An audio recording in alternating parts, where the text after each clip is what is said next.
Ya'juj dan Ma'juj suka bikin kerusakan. Fahal naj'alu laka kharjan ala an taj'al bainana wa bainahum sadda. Maka kaum tersebut mengatakan, wahai Zulkarnain, maukah kami beri balasan, kami beri bayaran, kami bayar kamu, kami bayar kamu atas atau dengan syarat engkau membangunkan antara kami dengan mereka itu pembatas, penghalang, supaya mereka tidak keluar dan menghancurkan atau berbuat kerusakan. Nah, inilah yang disebutkan kenapa orang-orang ini disebutkan adalah orang-orang yang tidak terlalu cerdas. Ya, karena yang mereka temani bicara ini penguasa dunia. Penguasa dunia, mereka malah bilang, nanti kamu bayar. Bikinkan kami ini.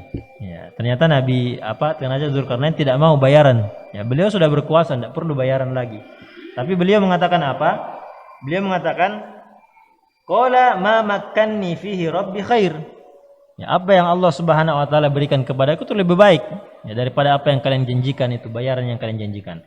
Saya tidak mau bayaran. Apa saja? Apa yang beliau mau? Fa'inuni biquwatin. Bantu saja saya dengan kekuatan kalian. Kalian punya kekuatan fisik kuat-kuat, ya mari bantu saya. Saya akan apa? Aj'al bainakum wa bainahum radma. Saya akan jadikan antara kalian dengan Ya'juj dan Ma'juj itu sebuah penghalang. Sebuah penghalang, sebuah dinding yang tidak akan bisa diseberangi oleh mereka. Nah, kemudian disebutkan atuni zubarul hadid. Kata Zulkarnain kepada kaum tersebut, berikan kepadaku zubarul hadid, potongan-potongan besi. Ya, jadi tadi kan di antara dua gunung, itu jalan masuknya di antara dua gunung. Ini jalan masuknya. Kata Zulkarnain, berikan kepadaku potongan-potongan besi. Potongan besi itu disusun nanti. Besi dipotong-potong seperti itu. Ya, potongan besi sampai tinggi. Kemudian hatta idza sawa bainas sadafaini qala anfukhu. Sampai potongan besi tersebut sama tinggi dengan puncak gunung tersebut. Jadi gunung begini lembahnya, potongan besi itu dari bawah disusun sampai sama tinggi dengan puncaknya.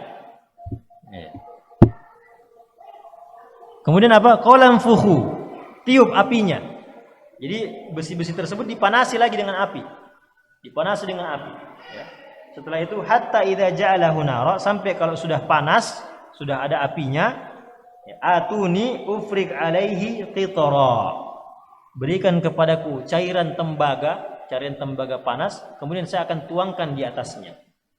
Jadi sudah besi disusun dengan dengan tinggi sampai tinggi, kemudian dipanasi mungkin supaya melekat-melekat, kemudian disiram lagi, dilapisi dengan lapisan tembaga.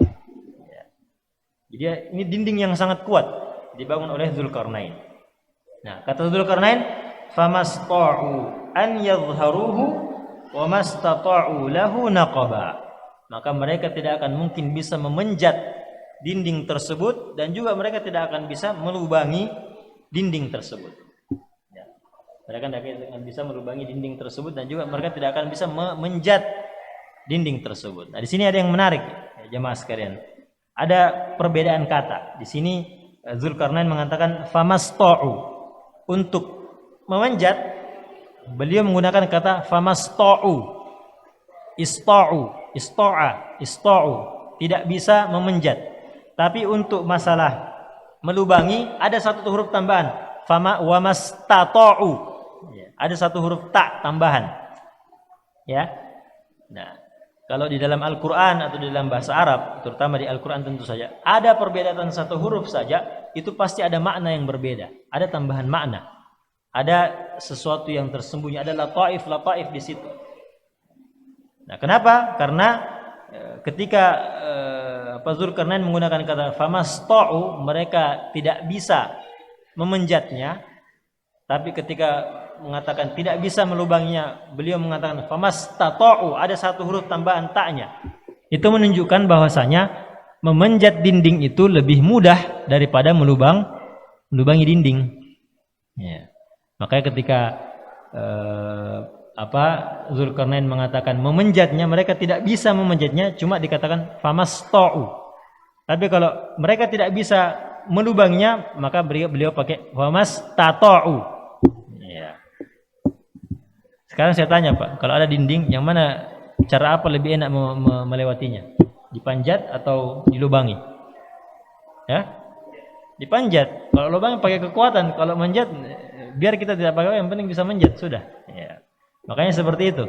Jadi Ya'juj dan Ma'juj ini tidak akan mungkin bisa melewati dengan izin Allah, tidak bisa melewati pembatas tersebut dan tidak bisa berbuat lagi kerusakan. Nah, kemudian kata Dzulkarnain, qala hadza rahmatun min rabbi. Beliau kemudian mengatakan ini rahmat dari Allah, dari Tuhanku. Fa idza jaa wa'du rabbi, kalau sudah datang janji dari Rabbku, ya. Sudah datang janji dari Rabbku, ja'alahu dakka, maka Allah Subhanahu wa taala akan membuat dinding tersebut hancur. Wa kana wa'du rabbi haqq, dan janji Allah, janji Tuhanku itu pasti akan terjadi.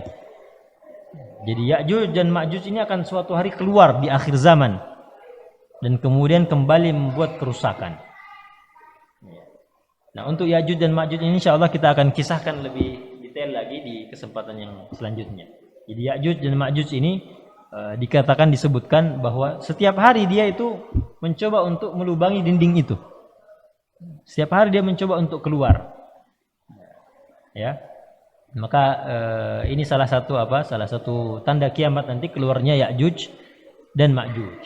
Ya, walaupun beberapa ada orang yang menafsirkan bahwa Ya'juj dan Ma'juj ini adalah orang Mongol. Orang Mongol yang pernah meluluh lantakkan Eropa dan dunia Islam. Ya, pada abad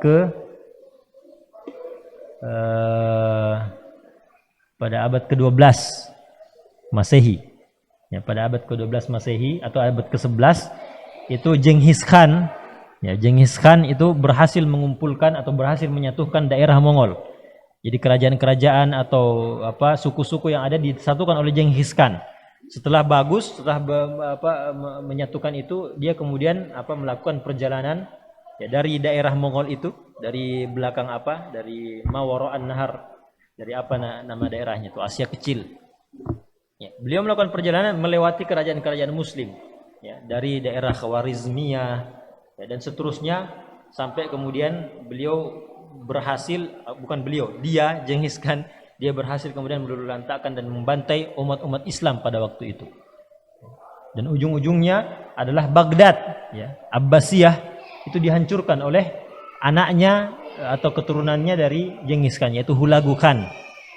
Hulagu Khan itu berhasil meluluh lantakkan dan membantai ulama, ya, membunuh kaum muslimin yang ada di Baghdad. Ya, begitu juga kampung-kampung atau daerah-daerah yang dia lewati selama perjalanan. Ya, ada yang ditenggelamkan, ada yang dibantai. Ya, kalau wanitanya cantik itu dibawa pulang ke daerah Mongol. Kalau ada yang punya keahlian-keahlian seperti pahat, kesenian, itu dibawa pulang dimanfaatkan untuk membangun kota Mongol. Yang tidak ada yang tidak ada punya kelebihan dan keahlian, maka dibunuh. Ya, dibunuh oleh Mongol. Nah, nanti beberapa ratus tahun kemudian ya, muncul lagi orang yang bernama Timur Leng. Timur Leng. Nah, Timur Leng ini nanti dia berlawanan dengan dinasti Utsmaniyah. Nah, Timur Leng ini juga tidak kalah kejamnya. Dia membantai kaum muslimin walaupun katanya dia Islam. Walaupun katanya dia Islam, tapi dia juga sering membantai kaum muslimin.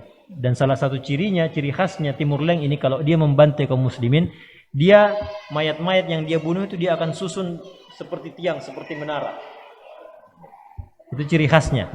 Ciri khasnya ketika dia membantai daerah kaum muslimin. Nah, makanya karena kerusakan yang luar biasa ini yang disebabkan oleh Mongol itu, meluluh lantakkan bahkan Eropa juga kena pada waktu itu, maka ada yang bilang bahwa Ya'juj Ma'juj ini sebenarnya Mongol itu sudah keluar. Sudah keluar Ya'juj dan Ma'juj. Itulah Mongol tersebut, ya. Tatar, ya. Tatar, bangsa Tatar atau bangsa Mongol. Ya, ada yang mengatakan bahwasanya mereka adalah orang Cina. Mohon maaf ini, mereka adalah orang Cina. Karena di dalam hadis juga disebutkan bahwasanya la taqumus sa'ah hatta tuqatilu qauman sighara a'yun. Tidak akan terjadi hari kiamat sampai kalian memerangi atau berperang dengan kaum yang matanya sipit, matanya kecil. Ya, ini wallahu alam apa maksudnya? Apakah orang Cina ataukah orang Mongol atau siapa? Ya, ataukah Ya'juj dan Ma'juj? Ya, Ya'juj dan Ma'juj dikatakan mereka juga orang-orang yang bermata kecil. Nah, ini wallahu alam. Ini tidak perlu kita bicarakan sebagai lebih lanjut siapa yang dimaksud. Jangan sampai kita mendiskreditkan orang Cina. Ya. Baik. Jadi insyaallah untuk Ya'juj dan Ma'juj ini bagaimana kisahnya sebenarnya, bagaimana nanti dia keluar di akhir zaman, insyaallah kita kisahkan di kesempatan yang lain. Demikian jemaah sekalian, mudah-mudahan bermanfaat kisah yang kita bawakan ini. Kita tutup. Subhanakallahumma bihamdik, asyhadu an la ilaha illa anta, astaghfiruka wa atubu ilaik. Assalamualaikum warahmatullahi wabarakatuh.